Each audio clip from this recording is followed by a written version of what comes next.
Bonjour à tous et bienvenue dans Afrique Hebdo. Au sommaire cette semaine, les conditions de travail des Ougandaises expatriées au Moyen-Orient pour devenir employées domestiques. Après une multiplication des abus et des violences, les gouvernements ougandais et saoudiens sont parvenus à un accord qui doit garantir une protection accrue des expatriés.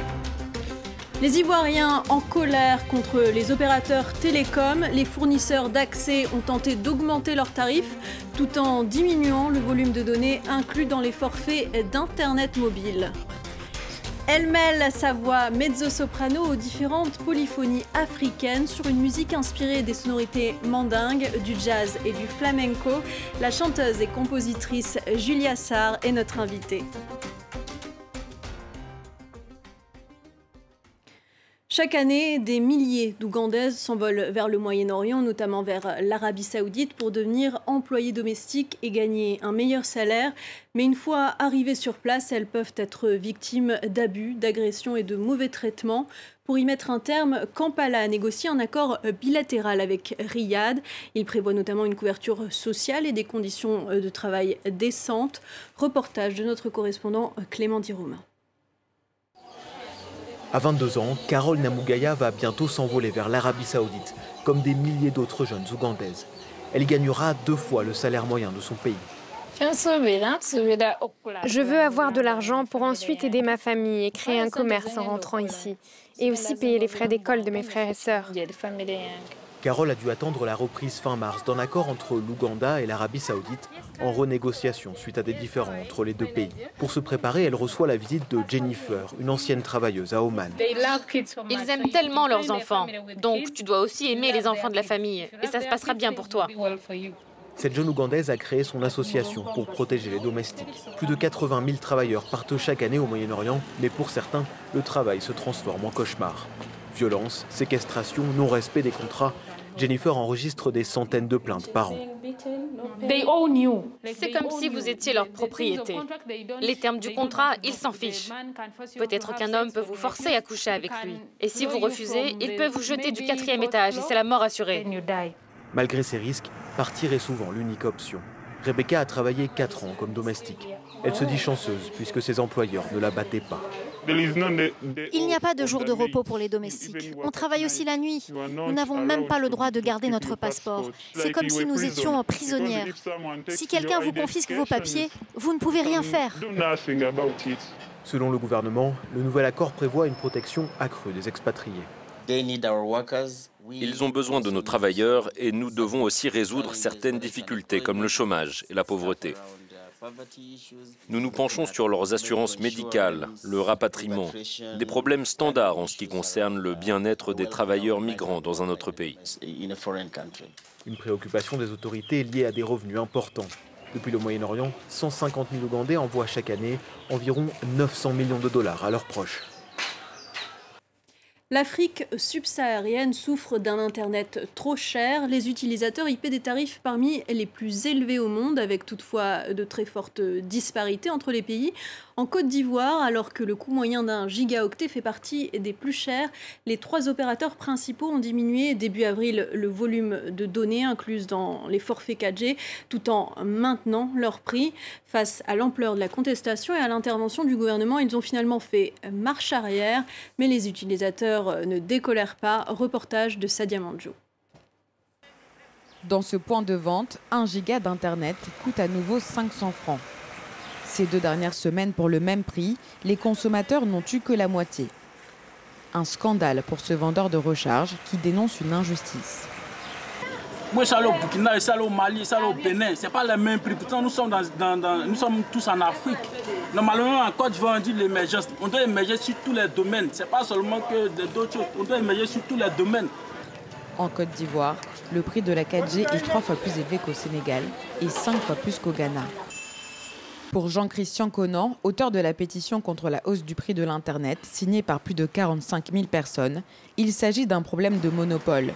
Les 3 plus gros fournisseurs de Côte d'Ivoire ont réalisé en 2022 un chiffre d'affaires de près de 980 milliards de francs CFA, soit plus de 1 milliard d'euros. Bon, évidemment, il y a des causes fiscales, les taxes. Il y a des causes également structurelles qui nous paraissent, se rapprocher d'un manque de concurrence entre les différents opérateurs. Ils ne sont que 3 en Côte d'Ivoire. La lutte pour la baisse des prix continue. Certains acteurs de la société civile veulent qu'Orange, Move et MTN dédommagent en giga tous leurs clients pour les 15 jours de surfacturation. 80 ans après la création de Captain America, voici sa concurrente féminine et non violente, Captain South Africa. C'est une super-héroïne noire aux cheveux naturels et bandana aux couleurs du drapeau sud-africain. Elle ne cogne pas sur les vilains criminels, mais combat la pauvreté, les inégalités et le mal-logement. Son créateur, Bill Masuku, l'a présenté lors du festival de la BD et de l'animation, le Comic-Con au Cap. On l'écoute. C'est une super-héroïne politique, non violente. Une des choses les plus difficiles à écrire. Le super-héroïsme est par nature un genre violent. Mais pour cette BD, j'ai été inspiré par les gens avec qui je suis allé à l'université, par ces protestations et mouvements qui demandaient un changement politique, qui n'incitaient pas à la violence. Et par les femmes qui m'inspiraient. Je devais raconter leur histoire d'une manière que je connaissais, et c'était à travers des bandes dessinées. Sa musique mêle jazz et tradition mandingue. Elle aborde la culture sénégalaise, la spiritualité, l'humain et des sujets de société parfois sensibles. Son nouvel album Djabout est une œuvre lumineuse et intimiste. Bonjour Julia Sarr. Bonjour Valériane. Merci d'être venue sur notre plateau. Merci. Alors Djabout, votre dernier album, cela signifie famille en Wolof. C'est un hommage à vos racines, à votre Sénégal natal. Oui, tout à fait. C'est un carnet de diaspora en musique, on va dire, parce qu'en fait, je parle vraiment du déracinement, comme de la famille, un peu au sens élargi aussi, parce que voilà, il y a toutes les familles au pluriel, monoparentales. La chanson Djabout, c'est ça, ça parle de ça. Et vous chantez principalement en Wolof depuis le début de votre carrière. C'est quelque chose qui revient constamment dans votre œuvre. C'est important pour vous? Pour moi, c'est important parce que c'est un parcours, c'est un chemin vers les racines, alors que j'habite en France.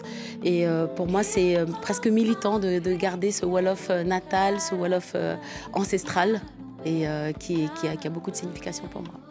Alors justement, je vous propose de nous chanter un extrait de l'une de vos nouvelles chansons. D'accord.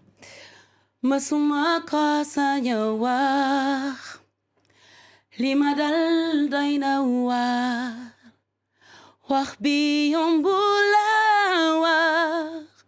juduna Sénégal waiminotum ken lima fikak nehuma bagumalin naharal yeramom samahal yeramom.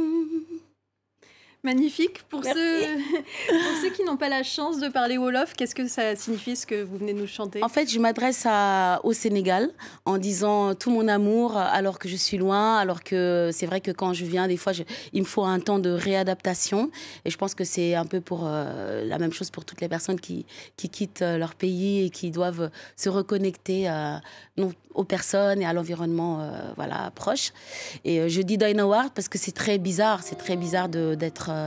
d'être ici et là-bas. C'est très bizarre. Il y a donc l'exil, le voyage, la migration. Vous pouvez revenir un petit peu sur les autres thèmes dont vous parlez dans cet album? Alors, je parle beaucoup de la foi, parce que je ne suis pas très dans le prosélytisme, mais pour moi, c'est une façon de regarder le monde. Ça, c'est une chanson qui s'appelle Woli Allah, d'être en confiance avec la destinée divine. Je parle des femmes, du mariage forcé ou arrangé, on va dire. Voilà, il y a des thèmes sur le père manquant aussi. Ça, c'est Djabout, encore toujours. Voilà, c'est des thèmes de société et des thèmes un peu personnels, mais qui peuvent être assez universels. Et parallèlement à la composition de ce dernier opus, vous avez aussi écrit une autofiction. Chaque chapitre de votre livre a son écho en chanson. Oui, parce qu'en fait, souvent, les gens me disaient, mais ok, c'est cool, le Wolof, mais on ne comprend pas. J'ai beaucoup d'amis, effectivement, qui parlent pas Wolof, quoi. Et je trouvais que c'était pas mal d'être un peu dans un projet transversal, de croiser un peu l'écriture, l'oralité, le chant, la musique et les mots. Et voilà, donc en fait, effectivement, les thèmes des chansons se retrouvent dans ce livre que j'ai écrit, qui n'est pas encore édité. Et qu'on pourra bientôt découvrir avec grand plaisir. Décloisonner, casser les codes, c'est un petit peu ce que vous avez fait tout au long de votre carrière. Vous suivez votre propre voie en fait. Oui, je trouve ça très lamentable d'être voilà, dans un tiroir identitaire, d'être cloisonné, d'être... Voilà, elle fait de la musique africaine ou du mbalakh, etc. Je pense que là, c'est vraiment pour parler de musique au pluriel, quoi. Et j'aime bien effectivement être là où on m'attend pas et en tout cas oser des choses différentes et puis oser les musiques que j'aime. Et le mélange, la fusion de tout ça. Et qu'est-ce qui vous inspire? Quelles sont vos influences? Vous parlez de musique ou... Oui. Enfin, en général, les qui vous inspirent, n'hésitez pas. Moi, il y a quelqu'un qui m'inspirera toute ma vie, c'est Youssou N'Dour. Je crois que d'ailleurs, vous dites que c'est votre Madeleine de Proust. C'est ma Madeleine de Proust. C'est-à-dire que Youssou N'Dour, quand je l'écoute, voilà, je fais un voyage direct à Sandaga ou voilà, au marché de Tilène ou dans la Médina ou dans le Wolof, vraiment le Wolof enraciné. Oui, Youssou N'Dour m'inspire, mais j'écoute tellement de toutes sortes de musique.